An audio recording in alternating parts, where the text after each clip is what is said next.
आज संध्याकाळी आम्ही आणलं होतं ओरिजिनल गावरान चिकन.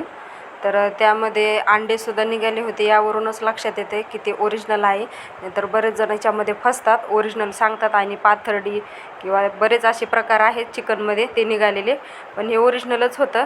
तर स्वच्छ धुवून ते घेतले. अंडे काही टाकले नाही. अंडे काही कोणी खात पण नाही काय नाही, म्हणलं वास येईन तिच्यामध्ये. मग मी अंडे सगळे टाकून दिले. टाकून म्हणजे चिकनमध्ये नाही, फेकूनच दिले. तर वास येऊ नये म्हणून चिकन शिजवताना काय करायचं, एक कांदा थोड्याशा तेलामध्ये परतून घ्यायचा. त्यामध्ये आलं लसूण छान अशी तळून घ्यायची. थोडी हळदही टाकायची म्हणजे चिकनला कलरही छान येतो आहे. तर असं चिकनमध्ये सुद्धा एवढं चिकनं होतं ना, मांदं पूर्ण एकदम असं हळदीसारखं. हळद टाकल्याच्यानंतर असं चिकन व्यवस्थित त्यामध्ये परतून घ्यायचं, छान एकजीव करायचं. चांगलं परतल्याच्यानंतर त्यामध्ये थोडंसं मीठ टाकायचं आपल्या चवीनुसार. मीठ बरोबर असेल तर चिकनला चवही येते. आणि थोडीशी आपली हिरवी कोथिंबीरही टाकून घ्यायची. हिरवीगार मस्तपैकी कोथिंबीर होती.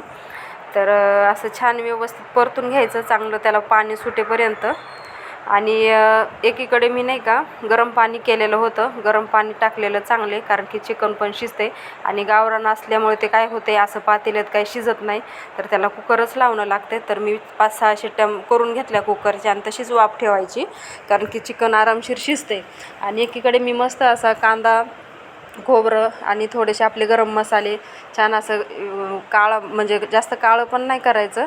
तर काळा मसाल्यातच मला बनवायचं होतं. छान असं भाजून घेतलं. त्यामध्ये भरपूर अशी कोथिंबीर, हळद, मीठ टाकायचं, कारण की मसाल्यातही चव येते.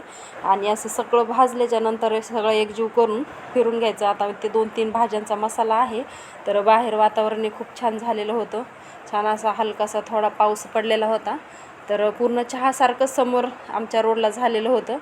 तर चिकनही शिजलं, तुम्ही पाहू शकताय. चिकनमध्ये एवढी तरी आलेली होती, तरी नाही म्हणता येणार ह्याला, खूप मोठं असं ऑइल सुटलेलं होतं. तर असं पळीनं काढलं तरी पूर्ण ऑइलच ऑइल होतं, एवढं होतं. कारण की भाजी करताना नाही का जास्त तेल टाकायची काही गरजही नव्हती. आणि असं जर चिकन असेल ना तर एवढी भाजी पण छान होती, एकदम चवदार, कारण की त्याला आमचं चिकन असल्यामुळे. तर असा ताजा ताजा फ्रेश मसालाही करून घेतलेला होता.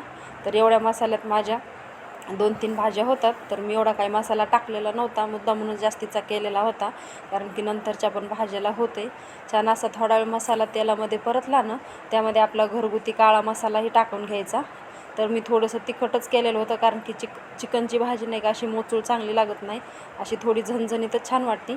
आणि मग त्यामध्ये मी थोडंसं आपला बेडगी मसाला तोही घरी केलेला तेही टाकून घेतला. छान असा परतू द्यायचा तेल सुटेपर्यंत. आणि एकदम चिकन काही टाकून नाही द्यायचं सगळं. त्या चिकन फक्त टाकून मस्त असं मसाल्यासोबत फ्राय करून घ्यायचं. खूप वेळ असं परतायचं, कारण की नाही का मसालाही चिकनला चांगला लागतो आणि चिकनचं पीसही खाताना छान लागते. तर सगळं मी असं चिकन ते टाकून घेतलं. 1-2 पीस साईडला काढले आमच्या प्रांजलला. आणि सूप होतं, सूप नंतर टाकून घ्यायचं. असं बराच वेळ असं परतून घ्यायचं चिकन. तर चिकनही छान होतं. ह्या चिकनला जरा वेळच लागतो आहे शिजायला. तर पाहू शकतायत अशा पद्धतीने व्यवस्थित असं मिक्स करून घ्यायचं. असं कोणाला जर अशी चपातीसोबत पण सहसा चपातीसोबत ही भाजी अशी काय खाऊ वाटत नाही, भाकरच लागते अशा भाजीला, काळ्या भाजीला, काळ्या मसाल्याच्या. तर ज्यांना आवडते ते खाऊ पण शकतात चपातीसोबत असं सुक्कं पण, ही ग्रेव्ही न टाकता, हे सूप न टाकता. तर छान असं परतून ते घ्यायचं. आता हे सुक्कं चिकनसुद्धा तयार झालेले. तर आम्हाला नाही का भाकरीसोबत असं चुरून खायसारखीच करायची होती भाजी. तर मी नंतर वरून हे सूपही टाकून घेतलं. पूर्ण मसाल्याचंही सोडून ते घ्यायचं आणि टाकायचं व्यवस्थित. तुम्हाला हवं असेल तसं पातळ किंवा जास्त घट्ट असंही करू शकतात. तर मी थोडंसं कुकरला लागलेलं सगळं व्यवस्थित टाकून घेतलं. तर मला जास्त काही पातळी भाजी करायची नव्हती आणि जास्त घट्टही करायची नव्हती. तर एवढा छान भाजीला कलरही आलेला होता, पाहू शकतायत. एवढी छान अशी तरीही आलेली होती, तर्रीदार भाजी झालेली होती. वरून छान अशी हिरवीगार मस्तपैकी कोथिंबीर वगैरे टाकून घ्यायची. गॅसवर मस्त अशी भाजी उकळून घ्यायची. आणि छान अशी भाजीचा कलरही तुम्ही पाहू शकतात. आता इथं थोडा उजेड येतो आहे. तर सर्व सोबतच जेवायला बसलेत.